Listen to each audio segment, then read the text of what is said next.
Hey guys, what's up? This is Level Up. I'm Kazo, I'm Mr. BLT. And I'm Billions. and we're pretty much here to start off like a new episode called Level Up Discussions. And the first thing on our topic is what kind of tradition or like a transition can like a Smash player expect when they trying to go to play Street Fighter 4, let's say. Yeah, the differences in styles between traditional fighting games and the not the more popular, but the as popular Smash Brothers series as a competitive fighting game.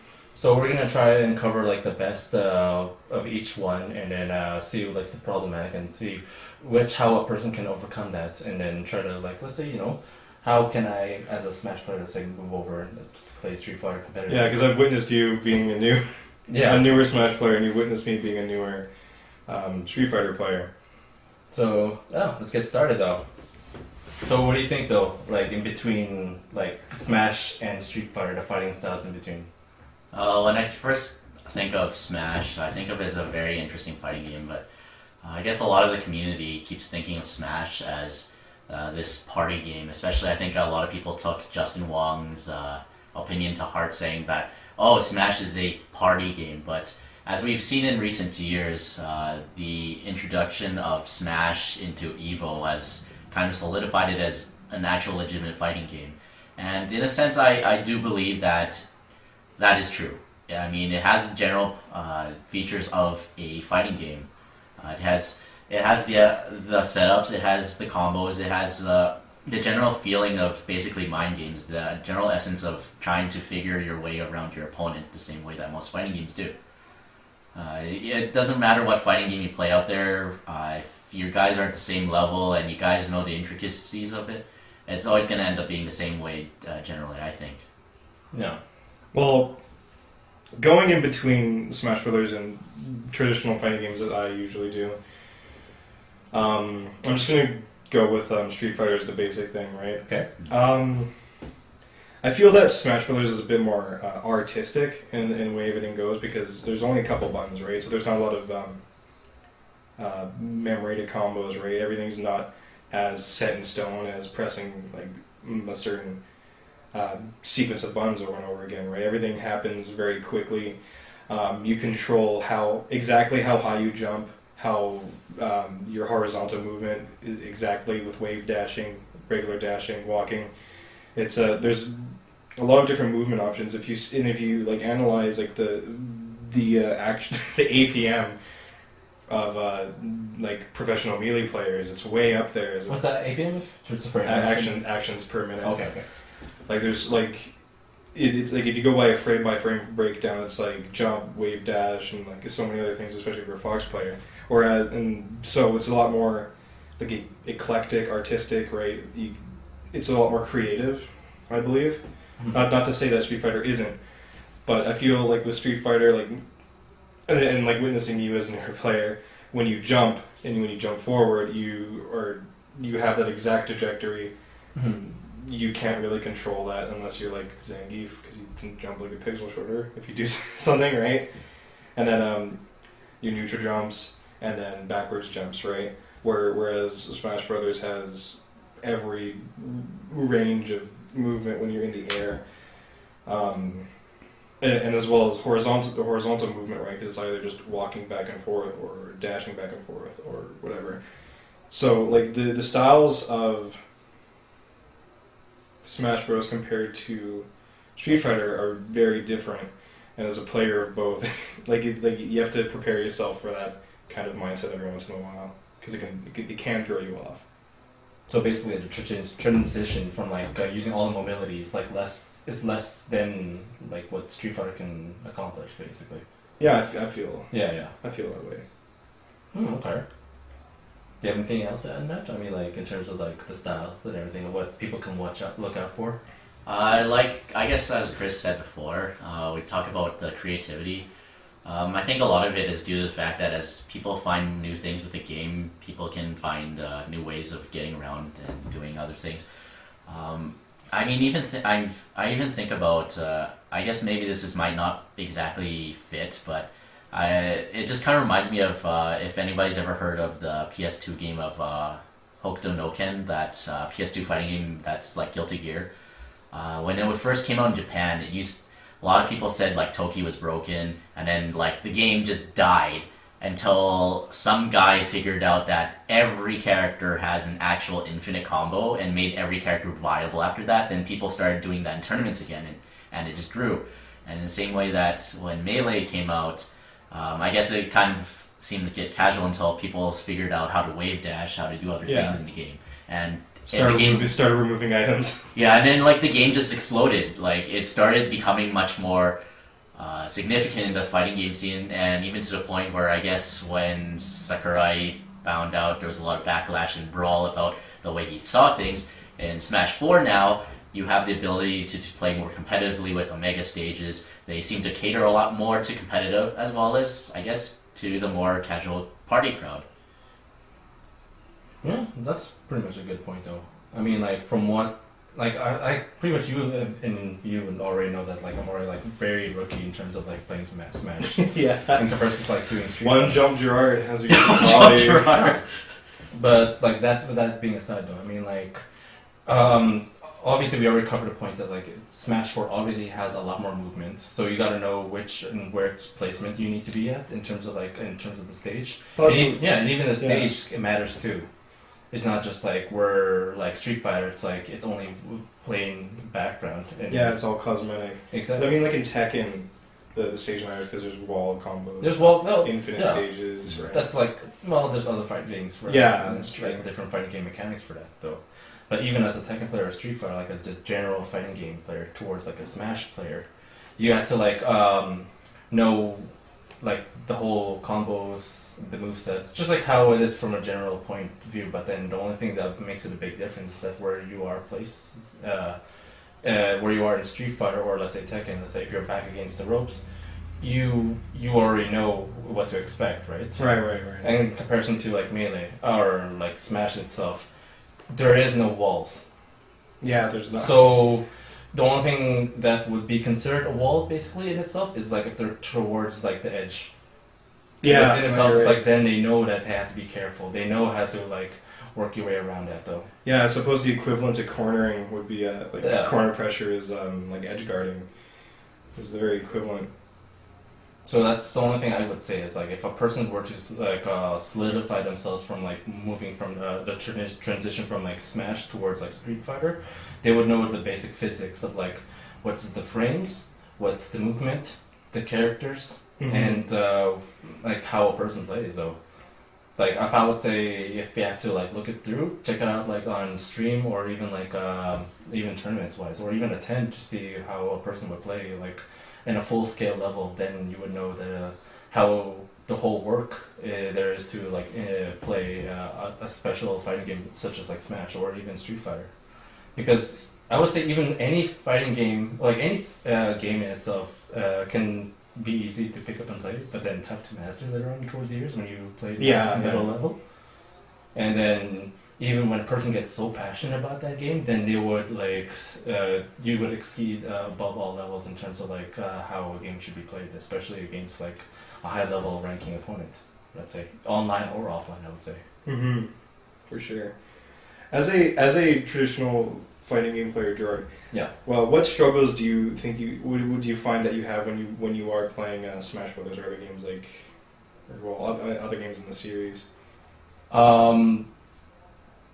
For me though, the character matchups is like, and again, it's just the concept of like implementing the system of like let's say like certain moves, let's say forward smash or just like even the simplest things.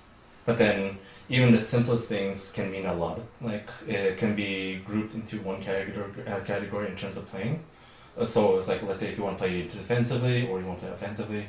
You take it like just a lot of I guess you could say the metagame involved in it. Right. That's where I find a struggle compared to like Street Fighter. It's kind of straightforward though, right? It's you have two people behind a background doing super specials or combos. Yeah.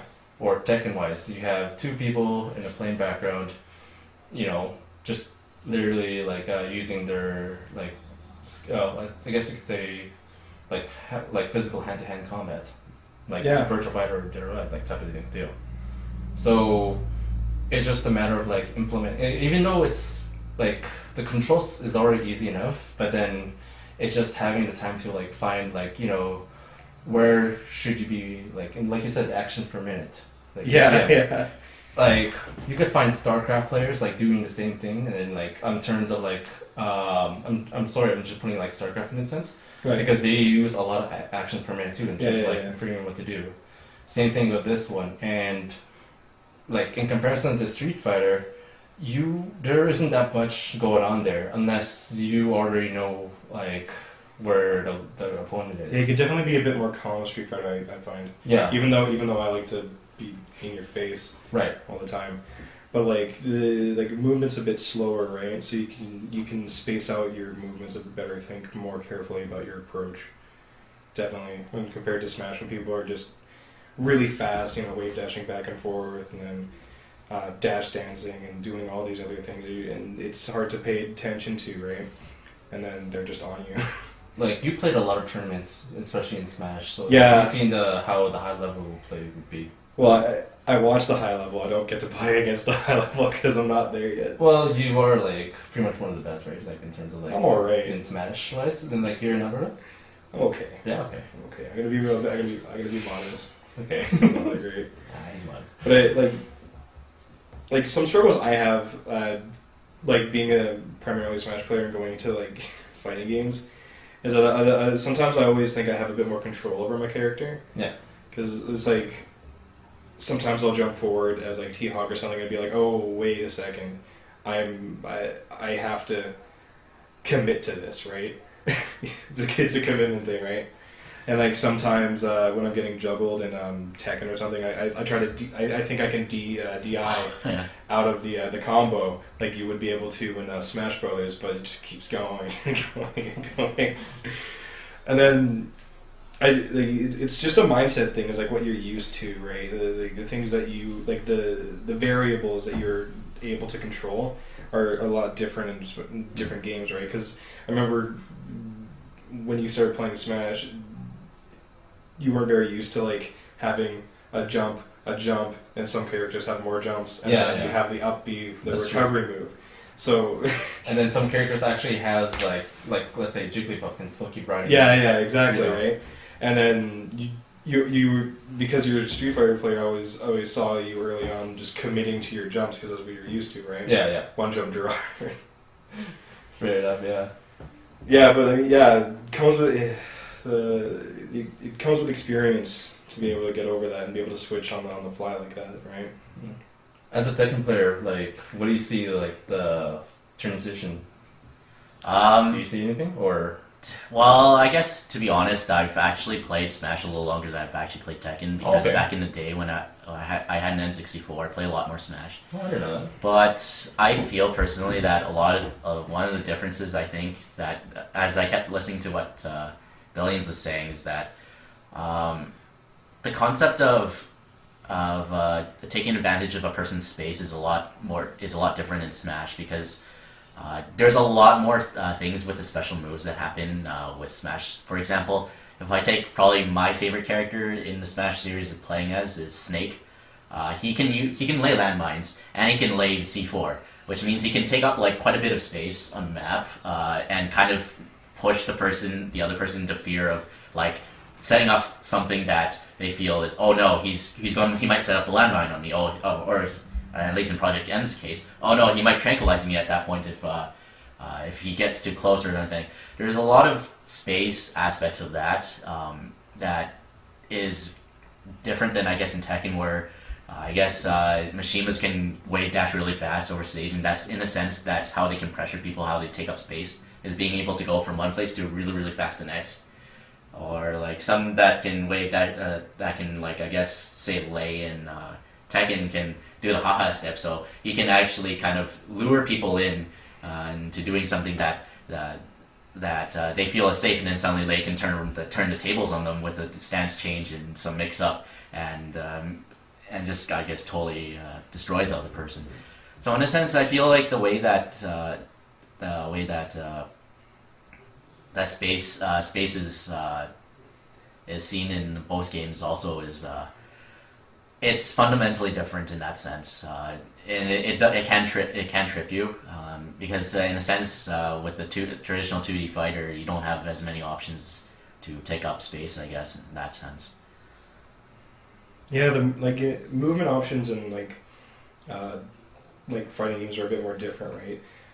And that goes with projectiles too, because they're always just like in straight lines and just in different 45-degree angles, right? There's nothing really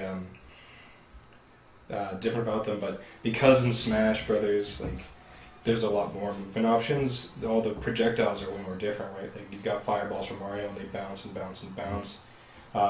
Pit's arrows in PM, you can move them. Snake's grenades, right? Yes. Because of the different movement options, projectiles have a lot more freedom.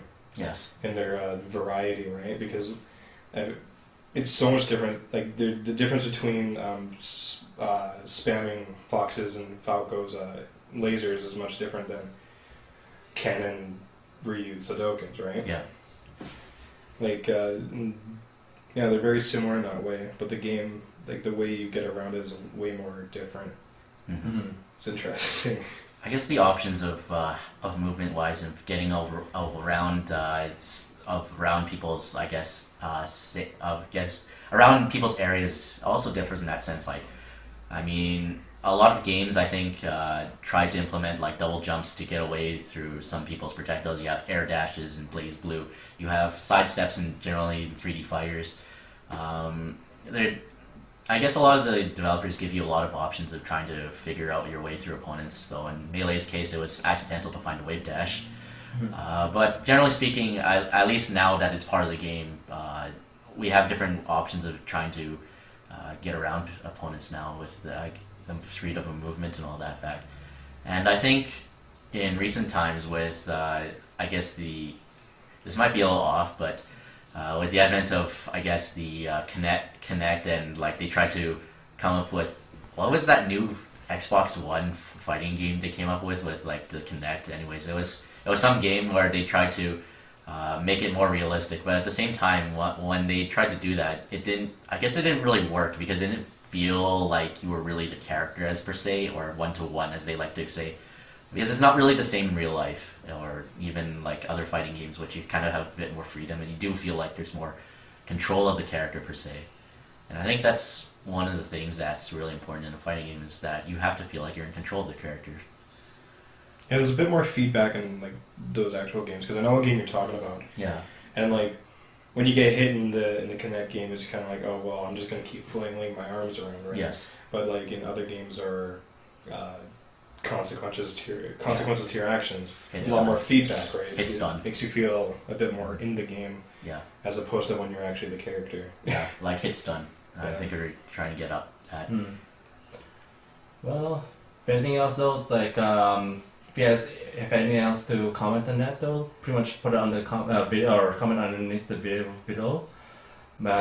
Yeah, that's pretty much covered a lot of ground in terms of doing the transition from Smash and then Street Fighter would be. You pretty much did movement. We pretty much did just how it is from in terms of it's a lot of it's a completely different mindset going between the two. Yeah. Not because essentially because one's a party game and one's a fighting game. Yeah.